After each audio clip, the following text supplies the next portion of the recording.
All right, welcome back to another episode of I Hope This Helps. Cruising through the group today, I saw some debates and questions and, some concerns about motors and what you can run and what's good and what not. Well, I feel because I have basically, this is a quarter of my fleet, and I've got different motors in every single one of these, okay, different setups. So I might be able to help you with that. So for those of you who have the question, and the very simple question of should I go brushed or brushless, sorry. The easiest way to answer that is how much do you want to spend? Okay?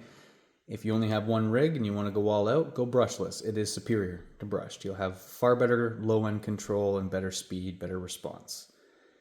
Now, if you're just a weekend warrior kind of guy, or maybe you just do it with your kids, the Endura brush system is fantastic. I have no complaints about it whatsoever. So I'll start it off by showing you that one. I posted a video earlier today about the Endura brush system, just being represented by this rig. Okay, now I have two of them here. This one and this one both run the Endura brushed. I don't put brushless in my son's rigs because, I'm not interested in him breaking them. They're not cheap, as I said.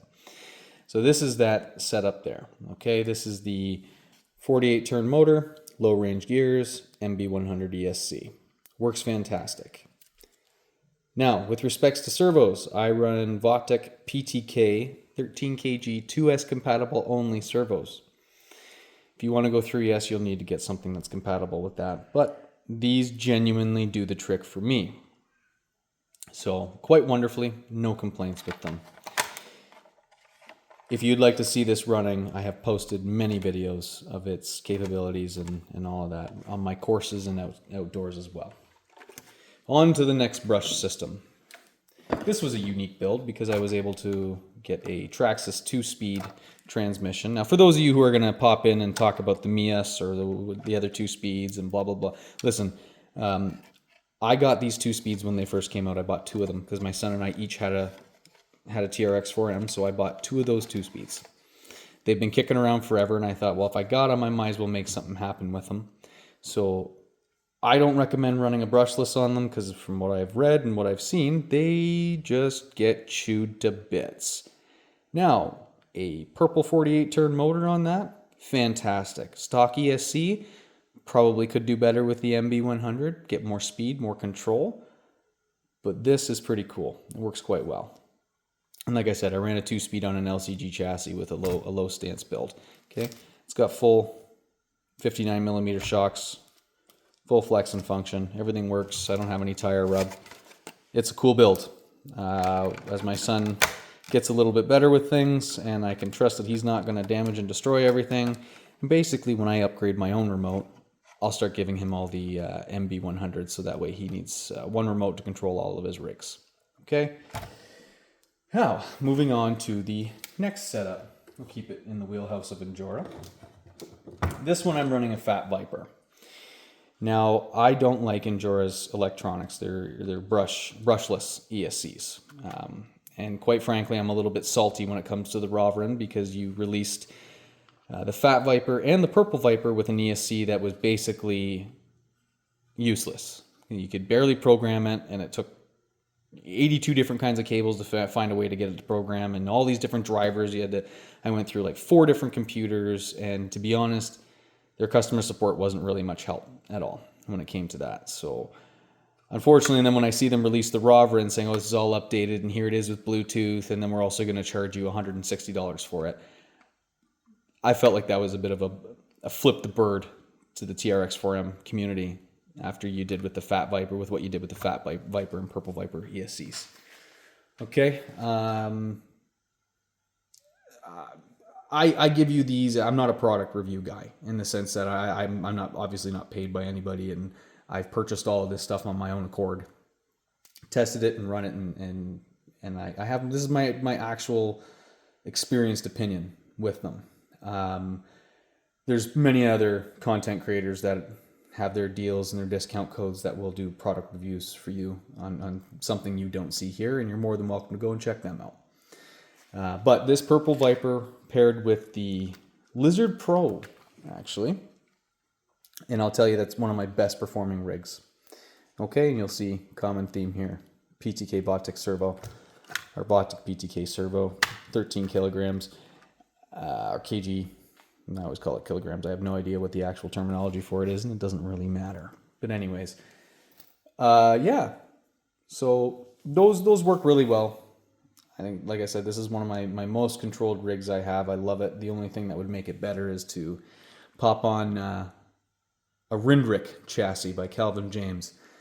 I know it's pronounced RNDRC, but my Canadian accent makes me fluff muddle that up a lot every time I try to say it. So in my world, it's called a Rindrick.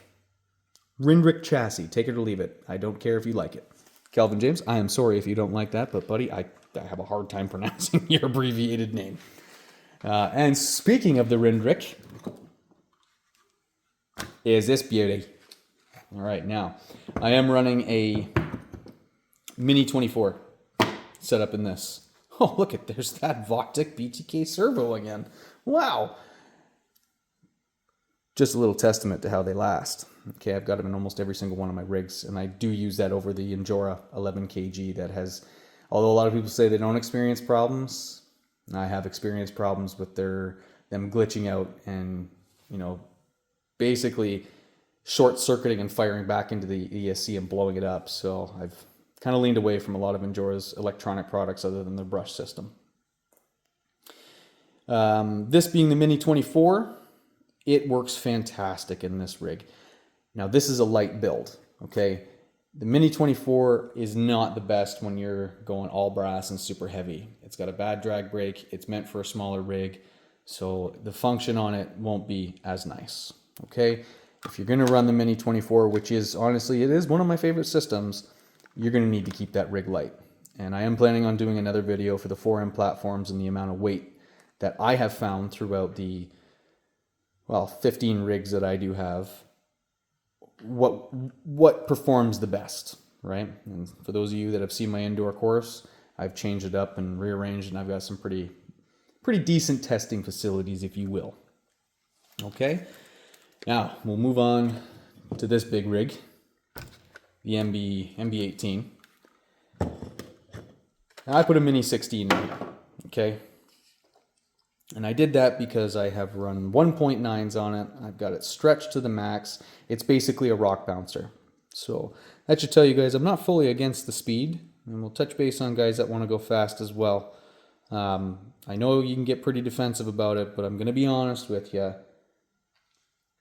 These are crawlers. Okay? You're more than welcome to do what you like with it, but by the time you put the money into these things to go fast, you could have bought a Mini Slash or a Mini Max or a Mini XRT that are all about the same size and platform, and you'd have a lot more fun with that than trying to make this thing go fast. Okay?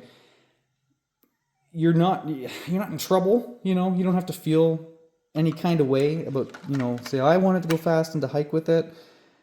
Listen, put it on the ground and look down at the dang thing. It's you're not getting the best visual of it, and you're running the risk of actually stepping on it, right? Especially if you're ripping around on a hiking path. I can't tell you how many times I've taken these things out with my kids, and people have almost run them over because you can't see them. Okay, I take my 110 out, and that's built for a little bit of speed. Nobody's hitting that thing.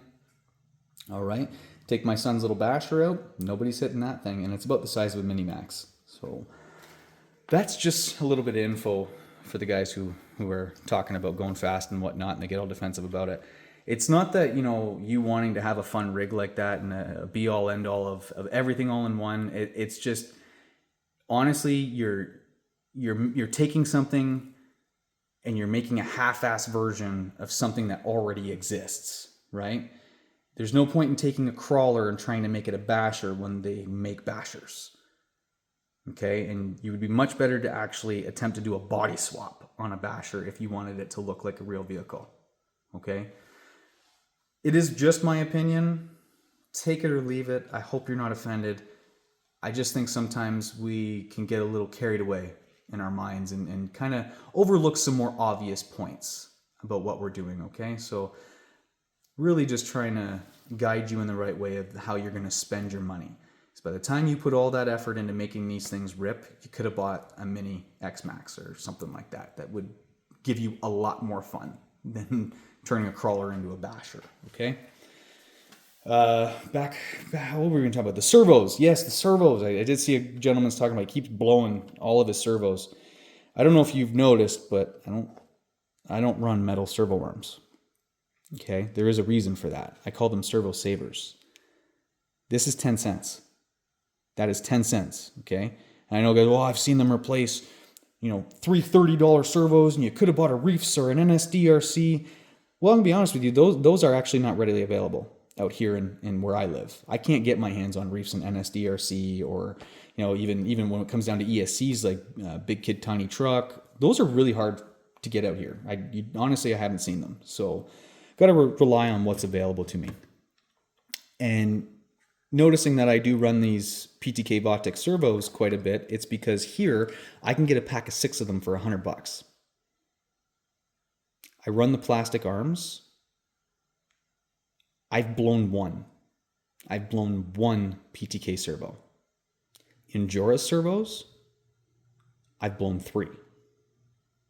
4, actually. Then I switched over to the plastic arms. I have broken a ton of these plastic arms, but it takes me less than 10 minutes to replace it, and I'm not replacing a $30 servo. So that's just a heads up. Don't be afraid of plastic. Okay, it has give. Metal does not. And when you put something in a bind and it's metal, if it doesn't have give, it's going to break the weakest component. With how small the gears are in these servos versus how thick and big that metal arm's going to be, you're stripping gears before you're breaking a metal arm. This thin little plastic thing that has give and it bends and binds, it will snap before the servo does. Okay? Just some advice from a guy who's clearly spent a lot of money on these things. Okay? Not telling you that NSDRC and Reefs are bad products. I don't have experience with them, and I'm sure 100% they're probably amazing products. They're just not readily available for everyone. So if you want something that you can get your hands on, that's going to be okay. It is only 2S compatible, okay? I'm very much on the fact of no point in making these things go fast. They're too little. They become unstable. You're going to spend more time with them rolling and flipping over because the suspension setup is not meant to go fast. It's meant for crawling, right? We don't focus on spring and tilt. We focus on droop and traction, okay? That's the way these things are designed. For you to take it and try to make it something different, there's no point. You're reinventing the wheel, okay? Just wanted to reiterate that, not to offend anybody, but I'm hoping kind of saving you a few dollars.